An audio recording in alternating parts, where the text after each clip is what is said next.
This is a 6.1 and 6.2 combined because they both, sorry about that, because they both go over solving one-step inequalities, but we're going to do all of those steps at once, adding, subtracting, multiplying, and dividing, but it is just one step.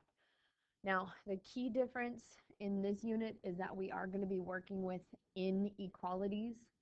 That means that there is going to be several possible solutions. So the graph of the linear equality in one variable represents all solutions on a graph or a number line.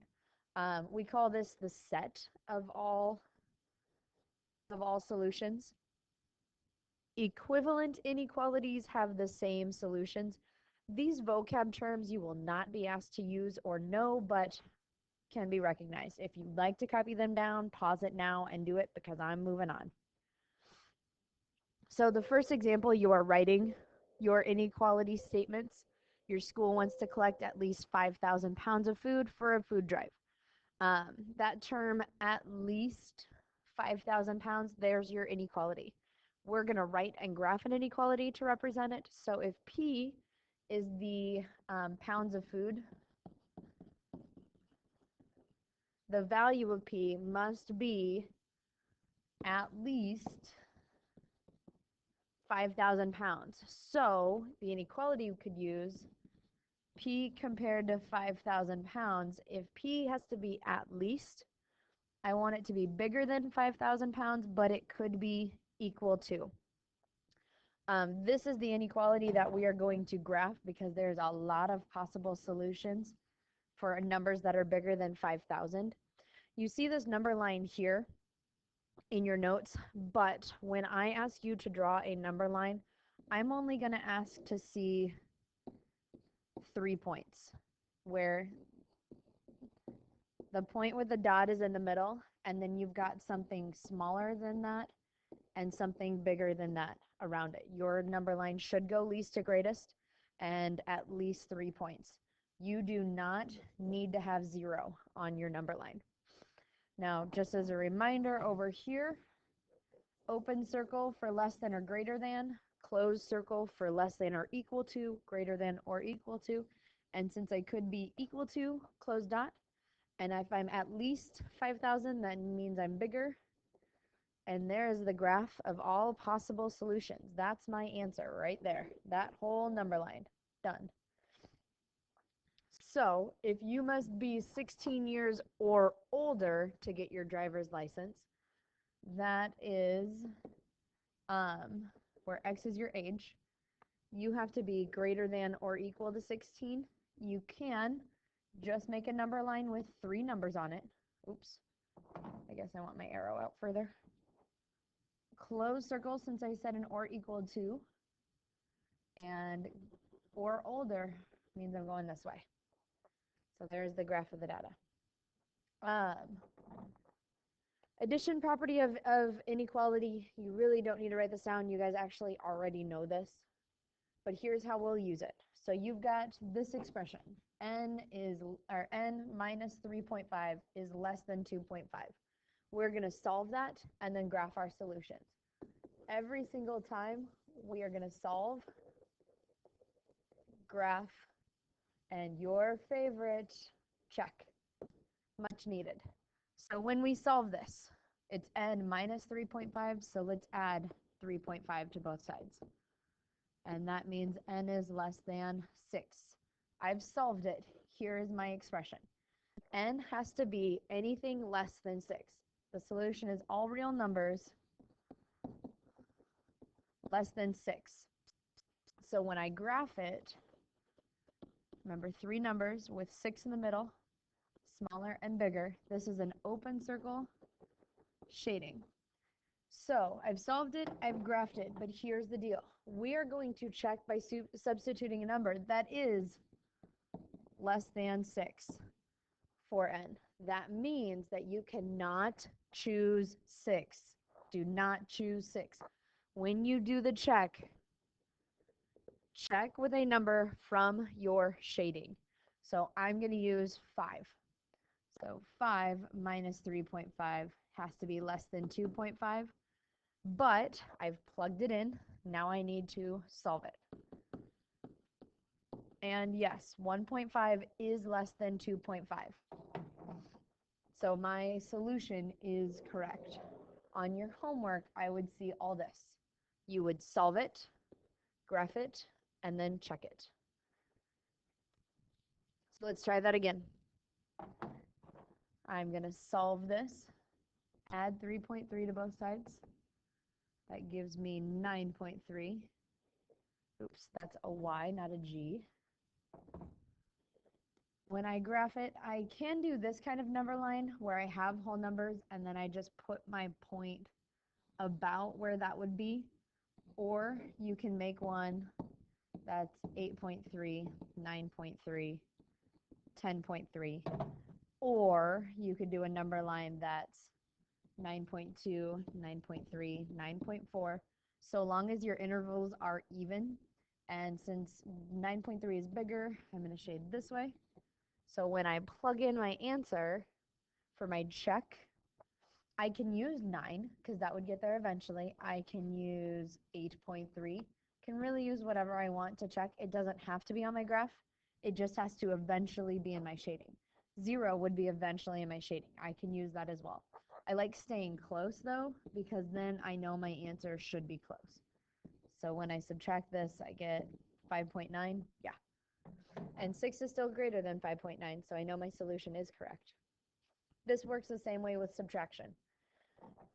So if my expression is 3 is less than or equal to y plus 8, subtract 8 on both sides. Yes, I come up with a negative number. That's okay. Make sure, oh, that's a bad graph. Try to give a little bit more effort than that. So negative 5 in the middle, a number smaller and a number bigger. Watch out for your negatives. Shading to a greater than because y is greater than negative 5. I'm going to choose negative 4 for my check. Notice that I'm still not choosing the dot. No, you cannot choose the dot. But 3 is less than 4, so I've got my answer. We really don't need to do that. And you don't need to make a number line that big. So solving by adding and subtracting, the process is the same, fraction or decimal. Now here's where things get interesting, is with the multiplying and the dividing. With multiplying and dividing, it says multiplying each side of an inequality by a positive number produces an inequality, an equivalent inequality. So if you've got 6 is less than 8, we'd agree that that is true. If you multiply both sides by a positive number, oops, 6 times 2 is 12. 12 is still less than 16. Even if these were negative numbers to start with, what if it were negative 6 and negative 8? Now negative 6 is greater than negative 8. What if we take these times a positive 2 again? When we multiply each side by a positive number, so negative 6 times a positive 2, negative 12 and negative 16, it is still a greater than situation. But what if you take our 6 is less than 8 and multiply it now by a negative number? When we multiply by negative 2, now our inequality symbol switches the other way. See what just happened? We multiplied by a negative number, and so my inequalities are different. Even if we started with negative numbers, negative 6 and negative 8, negative 6 is bigger. When you multiply these by negative numbers, it's got to be multiplying by a negative. Negative 6 times negative 2, positive 12, positive 16. And now my inequality symbol flips the other way. Multiplying by a negative flips that inequality symbol. But if we multiply by a positive, we don't need to do that. So to undo this, we'd multiply by positive 9, no flip. No flip. So y is greater than or equal to 27. And then I would graph it.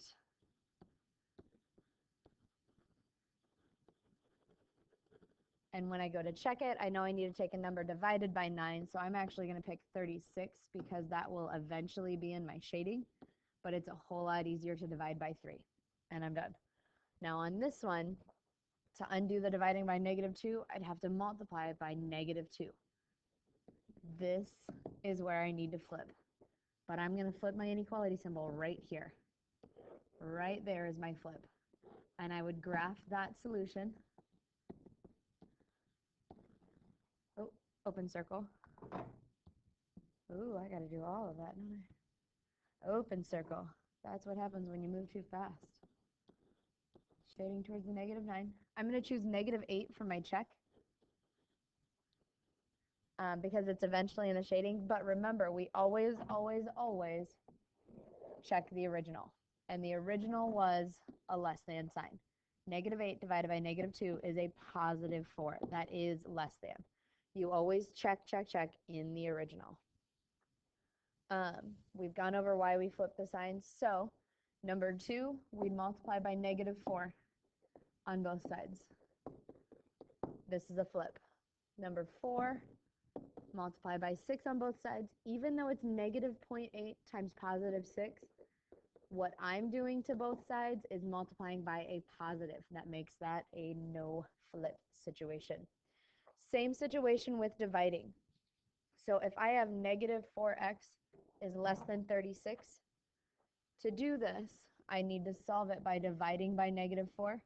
Multiplying or dividing by a negative, makes a flip. This is a flip. So x is actually greater than -9. So let's check that. So -8 would be a number I can use in my check. Remember, I'm going to go back to the original inequality. -4 times -8 would be 32. That is less than 36. That would be the correct answer. When you're writing these story problems, this one kind of gives you a helpful hint, but you have a budget of $45 to buy pizza. That means you can't go over $45. That's the biggest and baddest it can be, but you could also spend exactly $45. The pizza costs $7.50 each. Write and solve the inequality to find the possibility number of pizzas that you can buy. Well, that's $7.50 per pizza, where P is the number of pizzas. When I would solve this, I would divide by 750 on both sides, but this would be a no flip situation. Remember to label your answer.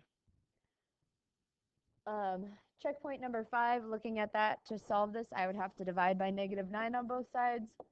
That makes this a flip problem. Remember, we only did that when multiplying and dividing by negative numbers. Your assignments from both 6-1 and 6-2. Enjoy!